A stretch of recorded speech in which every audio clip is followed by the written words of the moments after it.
하나님께서 우리에게 주셔서 함께 나눈 말씀은 시편 1편 1절부터 6절까지의 말씀입니다. 시편 1편 1절부터 6절까지의 말씀, 저와 여러분이 한 절씩 교독합니다. 복 있는 사람은 악인들의 꾀를 따르지 아니하며 죄인들의 길에 서지 아니하며 오만한 자들의 자리에 앉지 아니하고 오직 여호와의 율법을 즐거워하여 그의 율법을 주야로 묵상하는도다. 그는 시냇가에 심은 나무가 철을 따라 열매를 맺으며 그 잎사귀가 마르지 아니함 같으니 그가 하는 모든 일이 다 형통하리로다. 악인들은 그렇지 아니하며 오직 바람이 나는 겨와 같도다. 그러므로 악인들은 심판을 견디지 못하며 죄인들이 의인들의 모임에 들지 못하리로다. 6절 하세요. 무릇 의인들의 길은 여호와께서 인정하시나 악인들의 길은 망하리로다. 아멘.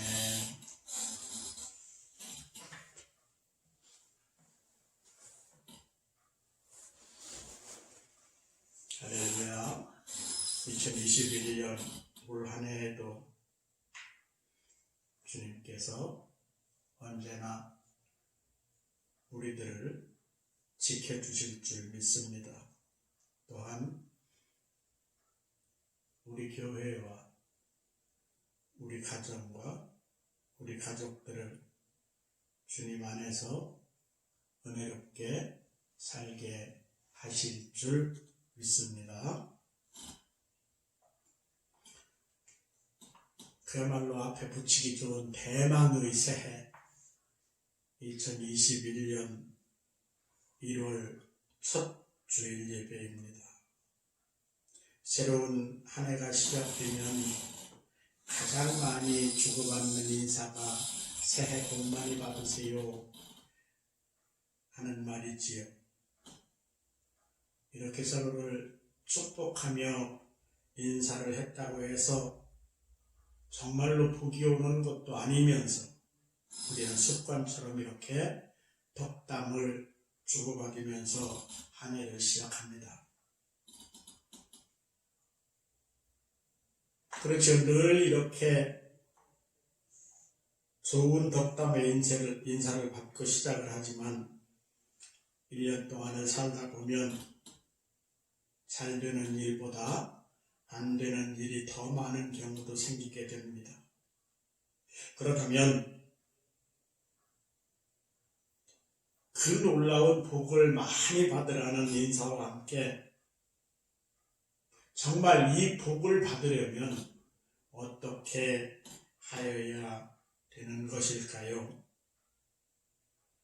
오늘 2021년 첫 주일에 주시는 말씀을 통해서 한 해 동안 복 있는 성도로 살아가는 비결을 아는 행복한 예배자가 되시기를 주님의 이름으로 축원합니다. 사람이 인생을 살다 보면 자기가 원하는 대로 일이 잘 풀려나가는 소위 형통한 삶을 걸어가는 사람이 있는가 하면 반대로 계획했던 일들이 엉뚱한 방향으로 흘러가는 그야말로 불통의 사람도 있습니다. 또한 형통한 자로 보여서 성공한 자같이 보인다 해서 반드시 그가 성공했다고 볼 수도 없으며 또 하는 일이 실패를 했다고 해서 그 사람이 반드시 실패한 인생을 살았다고 단언할 수도 없음을 우리는 잘 압니다. 오늘 주신 말씀인 시편 1편 말씀은 우리가 그야말로 다 암송하리만큼 잘 아는 말씀입니다. 그리고 이 말씀 중에는 믿는 자나 믿지 아니하는 자나 다 공통적으로 좋아하는 말씀이 들어있습니다. 그 행사가 다 형통하리로다. 아멘. 형통하리로다. 이 말씀입니다. 이를 다른 말로 표현하면 그야말로 만사형통, 이라는 걸 겁니다. 형통을 싫어하는 사람이 어디 있겠습니까?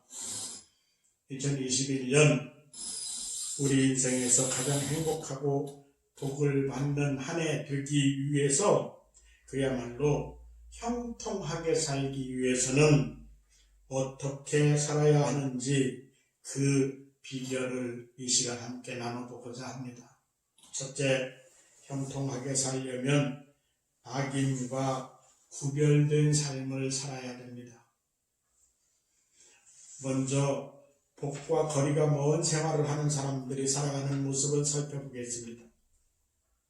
그런 사람들은 악인의 꾀에 쫓아 삽니다.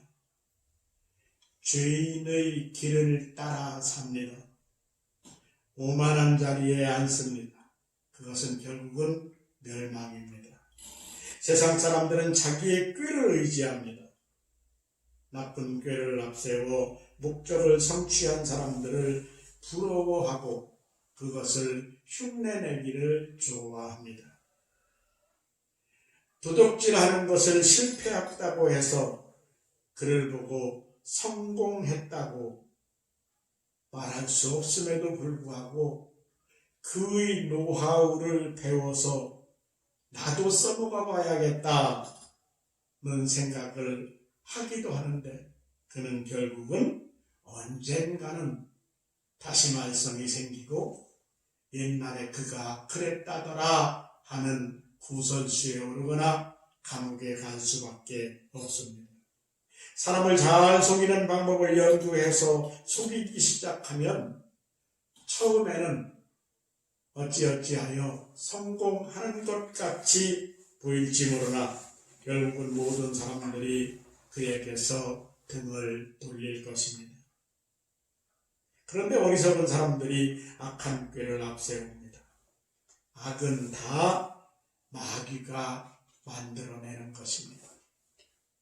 우리들은 세상 속에서 참 훌륭한 분이다 라고 생각했던 사람들, 그리고 칭송받던 사람들이 예전에 그랬다더라 라고 하면서 옳지 않은 소리를 들었거나 또는 나중에 교도소에 가거나 하는 일들을 참으로 많이 봅니다.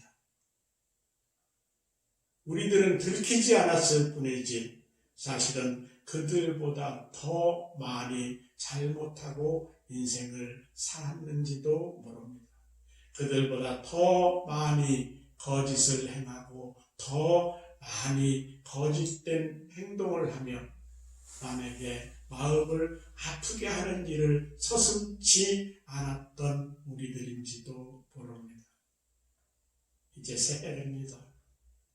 우리들은 지금 눈에 띄지 않는 것이라 할지라도 나중에 다시 그런 일이 일어나지 않도록 악한 꾀를 앞세웠던 것을 이제는 회개하고 다시는 악의 꾀에 넘어가지 않겠다는 결심과 다짐을 하는 한 해가 되기를 주님의 이름으로 축원합니다. 마태복음 15장 19절에 마음에 나오는 것은 악한 생각과 살인과 간음과 음란과 도둑질과 거짓 증언과 비방이니 라고 말씀합니다. 악한 마음에서는 악한 말이 나올 수밖에 없습니다. 다시 말하면 선한 마음에서만이 선한 말이 나올 수 있다는 것입니다. 저 사람 참 선한 사람이다. 저 사람 참 착한 사람이다. 라는 말을 듣는 것은 왜일까요? 그것은 함께 같이 말을 해보니까, 이야기를 해보니까 굉장히 말이 선하다, 곱다, 착하다, 좋다. 그래서 그는 선한 사람이다 라고 말을 하게 됩니다. 그런데 저 사람은 악한 사람이야. 말이 거칠고 사나워 아주 나빠. 흉악한 말을 사용해.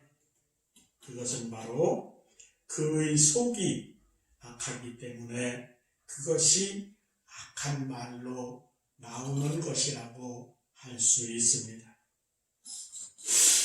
미국의 사상가의 모습이 천사의 말을 하면 천사가 찾아오지만 악마의 말을 하면 악마가 찾아온다 라고 한 말이 있습니다. 우리 스스로가 천사 같은 말을 하면 그 말이 나가서 그의 주변 환경을 천사처럼 만들어가지만 악한 말을 하면 선한 마음은 마음에 쌓은 선에서 선을 내고 악한 자는 그 쌓은 악에서 악을 내나니 이는 마음에 가득한 것을 입으로 말하니라라고 했던 누가복음 6장 45절 말씀대로 살 수밖에 없는 어리석은 자가 되는 것입니다. 어리석은 사람들은 죄인의 길에 서 있습니다. 죄를 짓는 사람들의 친구가 되며 동조자가 됩니다. 세상 속에서 오만한 자리에 앉기를 좋아합니다. 조금만 성공을 하면 오만해집니다. 자기 외에는 아무도 높아 보이지 않습니다. 누구든지 인기가 치솟으면 변합니다. 저 사람 변했네. 높아지면 변하기가 쉽습니다. 그는 교만하게 됩니다. 그야말로 주의가 보이지 않고 자기만 보이게 됩니다. 그것은 바로 오만이고 교만 때문입니다. 악인과 죄인 그리고 오만한 자들을 보십시오. 그들은 하나님을 떠나 살면서 악의 뿌리를 내리고 있는 사람들이라는 것을 우리는 잘 압니다. 미국 연방수사국 FBI에서 가장 잔혹한 유아살인범들을 조사했더니 공통점이 발견됐다고 합니다. 이들은 동영상으로 예배를 드려야 되는 이것이 빨리 없어지고 코로나가 속히 지나가기를 주님의 이름으로 축원합니다. 이곳에 아무도 없으므로 저는 마스크를 벗고 하도록 하겠습니다.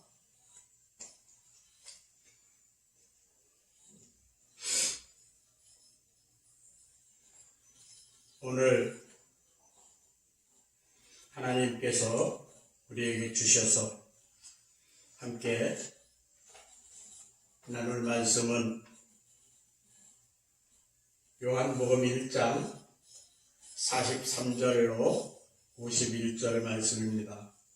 요한복음 1장 43절로 51절 말씀 제가 봉독하겠습니다. 이튿날 예수께서 갈릴리로 나가려 하시다가 빌립을 만나 이르시되 나를 따르라 하시니 빌립은 안드레와 베드로와 한 동네 벳사다 사람이라. 빌립이 나다나엘을 찾아 이르되 모세가 율법을 기록하였고 여러 선지자가 기록한 그 일을 우리가 만났으니 요셉의 아들 나사렛 예수니라. 나다나엘이 이르되 나사렛에서 무슨 선한 것이 날 수 있느냐. 빌립이 이르되 와서 보라 하니라. 예수께서 나다나엘에게 자기에게 오는 것을 보시고 그를 가리켜 이르시되 보라 이는 참으로 이스라엘 사람이라. 그 속에 간사한 것이 없도다. 나다나엘이 이르되 어떻게 나를 아시나이까. 예수께서 대답하여 이르시되 빌립이 너를 부르기 전에 내가 무화과 나무 아래에 있을 때에 보았노라. 나다나엘이 대답하되 랍비여 당신은 하나님의 아들이시요 당신은 이스라엘의 임금이시로이소이다. 예수께서 말씀하여 이르시되 내가 너를 무화과 나무 아래에서 보았다 함으로 믿느냐. 이보다 더 큰 일을 보리라. 또 이르시되 진실로 진실로 너희에게 이르노니 하늘이 열리고 하나님의 사자들이 인자 위에 오르락내리락 하는 것을 보리라 하시니라. 아멘.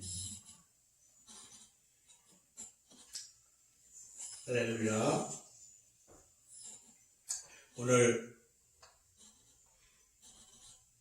빌립과 나다나엘에게 함께 하셨던 우리 주님이 저희와도 함께 하실 줄 믿습니다. 아멘. 연말 연시가 되면 많은 교회들이 담임 목사를 도와줄 부교역자를 구하고 또 부교역자가 될 신학생들이나 아니면 신학교를 졸업한 사람들 또는 목사 안수를 받은 지 얼마 안 되시는 분들이 새로운 사역지를 찾아서 여기저기 이력서를 들고 돌아다니기도 하고 찾아다니기도 합니다. 물론 사회에서도 마찬가지지요.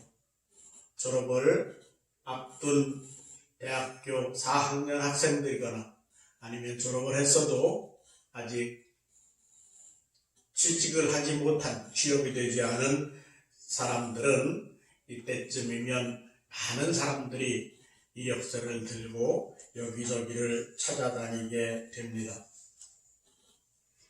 그러다가 비전이 맞는 사람을 만나면 함께 근무하게 되는 것이지요. 다시 말하면 자기의 생각과 맞는 회사 아니면 자기의 생각과 회사의 생각과 맞는 인재를 만나게 되면 함께 근무가 이루어지는 것입니다. 그러나 사람들이 자신의 꿈과 재능을 마음껏 펼칠 수 있는 사역지나 직장을 만나기도 어렵겠지만 교회나 회사 역시 비전을 구체화할 수 있는 마음에 맞는 사람을 만나는 것은 그리 쉬운 일이 아닐 겁니다. 성경에 보면 창세기에서부터 요한계시록까지 사람을 애타게 찾으시는 하나님의 모습을 나타내고 있습니다. 간사한 뱀의 유혹에 빠져 하나님의 말씀을 거역하고 선악과를 따먹고 숨어있는 아담과 하와를 하나님께서는 찾으셨습니다. 또한 요한계시록에서도 하나님의 아들 예수께서 속히 오실 것을 말씀하시면서 상을 줄 사람을 찾고 계십니다. 예수께서 사람을 애타게 찾는 모습은 누가복음 15장에서 말씀하신 잃은 양을 찾는 목자의 비유, 잃은 드라크마를 찾은 여인의 비유, 잃은 아들을 찾은 아버지의 비유를 통해서 잘 나타나 있기도 합니다. 여기서 알 수 있는 것이 양이나 드라크마가 본래 주인의 소유였는데 주인을 그 곁을 떠나 있었다는 사실입니다. 또 아들도 본래 아버지와 함께 살고 있었는데 아버지의 품을 떠난 것입니다. 결국 당신의 소유였기 때문에 그토록 애타게 찾는 것이고 당신의 아들이기 때문에 돌아오기를 애타게 기다리고 계시는 것입니다. 그렇습니다. 하나님이 찾으시는 사람은 마귀의 백성이거나 마귀의 자녀가 아닙니다. 본래 하나님의 자녀인데 마귀에게 종노릇하는 사람을 안타깝게 찾고 계신 것입니다. 하나님의 나라에서 일을 해야 하는 하나님의 백성이 세상에 굴복하고 살고 있기 때문에 찾고 계신 것이지요. 오늘 아침 우리는 주님의 심정을 배웁니다. 안타깝게 사람을 찾으시는 주님의 심정을 헤아려서 배우고 그 심정을 품고 세상에 나가서 사람을 찾는 성도가 되어야 되겠습니다. 오늘 말씀을 보면 예수님은 바로 첫 번째 사람을 찾고 있습니다. 마태복음 3장과 4장을 보면 예수님의 사역 초기에 하신 일들이 순차적으로 소개되어 있습니다. 맨 먼저 요한에게 나가 요단강에서 세례를 받으셨습니다. 그것은 다른 사람들처럼 죄를 씻기 위한 회개의 세례가 아닙니다. 하나님의 뜻에 순종하기 위한 순종의 세례입니다. 그리고 성령에 이끌려 광야에 나가 40일간 밤낮 금식을 하시고 마귀의 집요한 시험을 말씀의 능력으로 물리치십니다. 순종, 금식, 시험의 승리, 이 세 가지는 주님께서 사역자로서 자격이 구비되어 있었으며 이제 사역을 시작할 준비가 모두 갖춰진 것을 의미하고 있는 것입니다. 마태복음 4장 17절 말씀에 이때부터 예수께서 비로소 전파하여 이르시되 회개하라 천국이 가까워왔느니라 하시더라. 아멘. 그러나 나가서 복음을 전하기 전에 먼저 4명의 제자를 부르셨습니다. 시몬 베드로와 그의 형제 안드레 그리고 세베대의 두 아들 야고보와 요한입니다. 그러나 오늘 읽은 요한복음을 보면 갈릴리 바닷가에서 그들을 부르기 전에 먼저 예수님과의 만났음을 알 수 있습니다. 세례 요한의 제자였던 안드레는 요한을 통해 예수님을 소개받고 예수님을 따릅니다. 그리고 집에 돌아가 형제 시몬에게 우리가 메시아를 만났다 하면서 그를 예수님께 데리고 갔습니다. 사람을 찾는 예수님과 메시아를 찾고 있던 베드로 형제와의 기가 막힌 상봉이라고 할 수 있지 않을까요?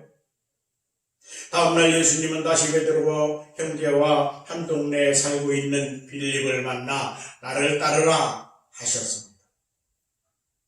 빌립을 제자로 삼으신 것입니다. 주님을 만난 빌립은 다시 친구 나다나엘을 찾아가 모세가 율법에 기록하였고 여러 선지자가 기록한 그 일을 우리가 만났으니 요셉의 아들 나사렛 예수니라 라고 말합니다. 요한복음 1장 45절 말씀이지요. 그러면서 예수님을 소개했습니다. 많은 학자들은 이 나다나엘이 12제자 중 한 사람인 바돌로메라고 말하고 있습니다. 왜냐하면 마태복음 10장 2절로 4절에서 그리고 마가복음 3장 16절과 19절에서 그리고 또한 누가복음 6장 14절과 16절에 각각 12제자를 소개하면서 빌립과 바돌로메라고 해서 이 둘을 같이 소개하고 있습니다. 원래 바돌로메라는 돌로메의 아들이라는 뜻입니다. 다시 말하면 바요나 그러면 요한의 아들, 바디메오 그러면 디메오의 아들처럼 말입니다. 그러니까 바돌로메는 사람의 이름이라기보다는 별명이라고 보아야 맞을 겁니다. 두 번째, 예수님은 이 사람들을 알고 계셨습니다. 예수님은 이렇게 한 사람 한 사람 당신의 제자들을 부르셨습니다. 이 부르심은 바로 하나님 나라의 백성으로 부르심이며 동시에 주님의 제자로 부르시는 것입니다. 가다에게 이 사람들을 부르시기 전에 이미 이들을 다 알고 계셨다는 것입니다. 빌립을 만나기 전에 이미 그를 알고 계셨기에 이 역사를 가져오라면서 이것저것 꼼꼼히 살펴보고 물어보시는 것이 아니라 만나자마자 나를 따르라 하셨습니다. 나다나엘 역시 마찬가지입니다. 예수님은 그를 만나기 전에 나다나엘을 이미 알고 계셨습니다. 그가 참 이스라엘 사람인 것과 그 속에 간사함이 없는 진솔한 사람이라는 사실도 아셨습니다. 빌립이 찾아가기 전에 이미 흔히 기도와 명상의 장소로 사용하던 무화과나무 아래 앉아서 메시아를 기다리고 있었을 때부터 아셨다고 말씀하셨습니다. 그리고 나달레엘로 하여금 비전을 품게 하셨습니다. 요한복음 1장 51절에서 진실로 진실로 너희에게 이르노니 하늘이 열리고 하나님의 사자들이 인자 위에 오르락내리락 하는 것을 보리라 하는 오늘 본문 말씀의 마지막 절 말씀입니다. 아멘. 그렇다면 예수님이 찾으시는 사람들은 어떤 사람이었겠습니까? 첫 번째, 주님은 긍정적인 사람을 찾습니다. 긍정적인 사람은 순종적인 사람입니다. 그러나 부정적인 사람은 이유가 많고 핑계가 많습니다. 따라서 주님의 제자가 되려면 긍정적이고 적극적인 자세가 필요합니다. 예수님이 부르신 사람들의 특징은 한결같이 부르심에 즉각적인 순종을 하였다는 것을 알 수 있습니다. 베드로와 안드레를 부르셨을 때 마태복음 4장 20절에서 그들이 곧 그물을 버려두고 예수를 따르니라 했고, 야고보와 요한도 마태복음 4장 22절에서 그들이 곧 배와 아버지를 버려두고 예수를 따르니라 라고 했습니다. 세관에 앉아있던 마태도 주님이 부르시자 그가 모든 것을 버리고 일어나 따르니라 라고 누가복음 5장 28절에서 말씀하고 있습니다. 오늘 볼 수 있는, 본문에서 볼 수 있는 빌립도 마찬가지지요. 그런데 나다나엘은 좀 다릅니다. 빌립의 말을 듣고 나사렛에서 무슨 선한 것이 날 수 있느냐고 반문합니다. 그러나 빌립의 와보라 하는 말에 주님을 만난 그는 요한복음 1장 49절 오늘 본문 말씀에서 랍비여 당신은 하나님의 아들이시요 당신은 이스라엘의 임금이로소이다 라고 고백합니다. 그도 역시 맹목적인 사람은 아니었지만 긍정적인 사람이요 적극적인 사람이었습니다. 까닭에 주님을 만난 후 즉시 믿음으로 받아들였던 것입니다. 주님이 찾는 사람은 매사에 부정적인 시각으로 바라보면서 세상을 살아가는 사람이 아닙니다. 이렇게 믿음으로 살아가는 사람입니다. 주님은 언제나 적극적이고 순종하는 사람을 찾고 계시다는 것을 우리는 알아야 됩니다. 두 번째, 주님은 성실한 사람을 찾습니다. 예수님은 나다나엘을 보자 보라 이는 참으로 이스라엘 사람이라 그 속에 간사한 것이 없도다 라고 오늘 본문 말씀 47절에서 말씀하시며 반기십니다. 주님이 찾고 있는 그런 사람이라는 뜻입니다. 이렇게 주님이 제자로 부르신 사람들은 한결같이 진실한 사람들이었습니다. 큰 일이건 작은 일이건 자기가 맡고 있는 일에 최선을 다하는 사람들입니다. 할 일이 없어 빈둥빈둥 놀고 있는 사람을 부르시는 일이 없습니다. 해야 할 일이 있는데도 차일피일 미루고 시간을 끄는 사람을 부르신 일이 없습니다. 업으면 업으로, 세리면 세리로 성실하고 진실하게 살고 있는 사람을 찾고 계셨습니다. 이런 사람이야말로 내일이 있는 사람입니다. 주님은 이렇게 가능성이 있는 사람을 찾으십니다. 비록 배운 것이 없는 사람들이었습니다. 신분이나 지위가 높지는 않았습니다. 사람들에게 주목을 받는 그런 인물들도 아니었습니다. 그러나 긍정적인 자세를 가지고 순종하며 자기에게 주어진 일에 최선을 다하는 진실한 사람을 불러 제자로 삼으셨던 것입니다. 주님은 지금을 보지 않으시고 내일을 바라보십니다. 지금은 보잘것없지만 성령의 능력을 힘입었을 때 위대한 일을 이루실 것을 믿고 계셨던 것입니다. 그래서 주님은 말씀하십니다. 요한복음 14장 12절에서 내가 진실로 너희에게 이르노니 나를 믿는 자는 내가 하는 일을 그도 할 것이요 또한 그보다 큰 일도 하리니 이는 내가 아버지께로 감이라. 아멘. 세 번째, 이제 우리도 예수님의 이름으로 사람을 찾아야 됩니다. 안드레는 주님을 만난 후 곧바로 형제 시몬에게 찾아갔습니다. 그는 시몬에게 우리가 메시아를 만났다고 하면서 그를 예수님께 데려왔습니다.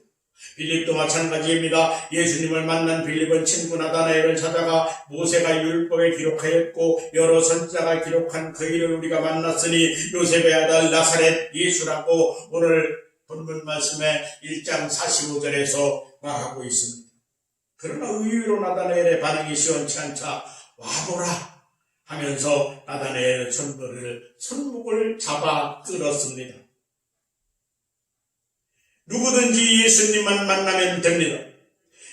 여기까지가 중요합니다.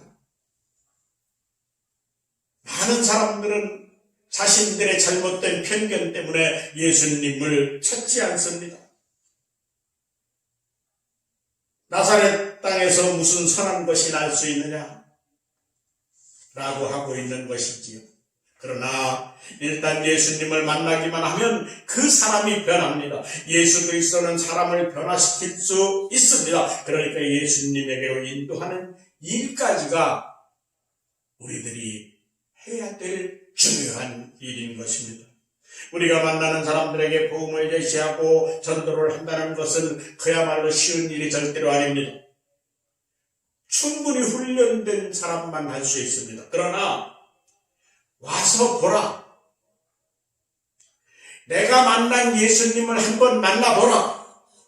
라면서 교회로 혹은 주님에게로 이끄는 일은 훈련되지 않은 사람이라도 충분히 할 수 있는 일입니다. 우리가 바로 이 일에 힘을 써야 됩니다. 그러려면 먼저 첫 번째 가까이 있는 사람을 찾아보아야 됩니다. 우리가 찾는 사람은 그렇게 멀리 있지 않습니다. 우리 가족이나 친척 중에도 있습니다. 여러분이 살고 있는 이웃 중에도 예수님을 만나야 할 사람들은 얼마든지 있습니다. 문제는 우리가 오랫동안 엉뚱한 일에 바쁘게 살아가 잃어버린 영혼에 관한 깊은 관심을 가져주지 못했었다는 말입니다. 목자가 잃어버린 양을 찾듯이 여인이 온 집안을 쓸고 찾으면서 잃어버린 드라크마를 찾듯이 잃어버린 영혼을 찾아서 우리는 이제 나서야 됩니다. 잃어버린 영혼 한 명을 찾은 그 기쁨은 어찌 잃은 양을 찾은 것에 비유할 수 있으며 잃은 드라크마를 찾은 것에 비유할 수 있겠습니까? 우리는 두 번째 진리에 목마른 사람을 찾아야 합니다. 배고픈 사람에게는 된장찌개에 밥 한 그릇에 감지덕지 합니다. 하지만 배부른 사람에게는 아무리 진수성찬을 차려주어도 반갑다고 하지 않습니다. 예수님께도 마태복음 9장 12절에서 말씀하시기를 건강한 자에게는 의사가 쓸데없고 병든 자에게라야 쓸데있느니라고 말씀하고 계십니다. 그래서 진리에 목말라 하는 사마리아 여인을 찾아가셨고 진리를 찾기 위해 밤중에 찾아온 니고데모를 반갑게 맞아주셨던 것입니다. 우리가 관심을 갖지 못해서 그렇지 조금만 관심을 갖고 주변을 살펴보면 진리에 목말라 하는 사람들은 얼마든지 찾을 수 있습니다.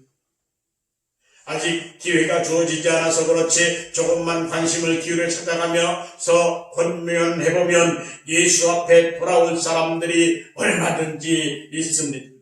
그들을 우리는 찾아내야 됩니다. 그리고 그들을 주님 앞으로 인도해야 되는 것입니다. 할렐루야! 이제 오늘 말씀을 마치겠습니다. 예수님은 지금도 사람을 찾고 계십니다. 주님의 뜻을 헤아려 알고 주님을 위해 헌신할 제자들을 찾고 계십니다. 긍정적이고 적극적인 사람, 성실하고 한사한 것이 없는 사람을 찾고 계십니다. 바로 여러분 한 사람 한 사람이 주님의 제자로 헌신되기를 원하고 계십니다. 그래서 주님의 심정을 가지고 세상에 나가서 진리를 떠나 방황하고 있는 사람들, 주님을 떠나 길 잃고 있는 사람들을 찾아가기를 원하고 계십니다. 여러분이 살고 있는 주변에는 의로 진리에 목말라 하고 있는 사람들이 많다는 사실을 기억해야 됩니다. 우리 가족들 중에도 믿지 않는 사람들이 있습니다. 아니면 믿다가 그만 교회에 나가지 않는 사람들이 있습니다. 그리고 우리 형제들 중에서도 예수를 믿지 않는 사람들이 있습니다. 아니면 믿다가 실족하여 지금은 나가지 않는 사람도 있습니다. 어찌 보면 타 종교를 나가고 있는 사람들도 있을 수 있습니다. 우리들은 그들을 주님께로 데리고 와야 됩니다. 그분들은 우리가 예수를 믿어라 한다고 믿어지는 것이 아닙니다. 이제 그들은 부정적인 생각을 가지고 있을 수도 있습니다. 그러나 와서 보라. 내가 만난 예수 그리스도를 와서 만나보라 라고 하여서 이곳으로 데리고 오고 주님에게로 데리고 오는 것이 바로 우리들의 책무인 것입니다. 이 사실을 기억하고 이 새해 2021년 새해에는 꼭 주님 앞으로 그들을 인도하는 성도, 그들을 인도하는 주님의 제자가 되기를 저와 여러분이 다 같이 함께 주님을 기쁘게 하여 드리는 일을 할 수 있게 되기를 예수 그리스도의 이름으로 축원합니다. 아멘. 기도하겠습니다. 아버지 감사합니다. 은혜 속의 예배를 마칩니다. 아버지 저희들이 정말로 이제 저희 주변에 있는 사람들을 찾아가 저희가 입을 열어 예수를 만나보라는 말을 할 수 있도록 도와주시옵소서. 그들이 긍정적일 리가 없습니다. 그들은 부정적입니다. 그러나 예수 그리스도를 만나게 하는 것이 우리의 몫이니 우리가 제가 된 일을 잘 해낼 수 있도록 저희들에게 담대한 믿음을 주시고 저희들의 입을 주관하여 주셔서 그들에게 주님의 말씀을 전할 수 있도록 도와주시옵소서. 그리하여 그들과 함께 주님의 말씀을 따르고 하나님을 믿을 수 있게 하여서 이 땅에서 하나님의 나라가 넓어지게 하며 하나님께서 기뻐하는 일을 저희들이 해낼 수 있도록 은혜 베풀어 주시옵소서. 간절히 주님의 힘에 의뢰하며 우리 주 예수 그리스도의 이름 받들어 기도드렸사옵나이다. 아멘. 진실로 너희에게 이르노니 하늘이 열리고 하나님의 사자들이 인자 위에 오르락내리락 하는 것을 보리라 하시니라. 아멘. 이 말씀을 통해서 하나님을 볼 사람들이 바로 우리가 찾아가 인도해야 될 사람들입니다. 우리가 본 하나님의 세상, 우리가 아는 주님의 말씀을 듣게 하기 위해서 이제 그들을 찾아 세상 밖으로 나가십시다. 우리를 구원하시기 위하여 십자가의 모진 고통을 당하시고 돌아가셨다가 부활하신 우리 구주 예수 그리스도의 은혜와 하나밖에 없는 아들을 생명도 아끼지 아니하시고 우리들에게 주신 아버지 하나님의 만극하신 사랑과 지금 이 시간에도 우리와 함께 하셔서 깨닫고 결단케 하시는 성령님의 감동 감화 역사하심과 교통하심이 여기 머리 숙인 모든 이들과 저들의 가정과 자녀들과 직장과 교회와 이 나라 위에 지금으로부터 영원까지 함께 있을지어다. 아멘.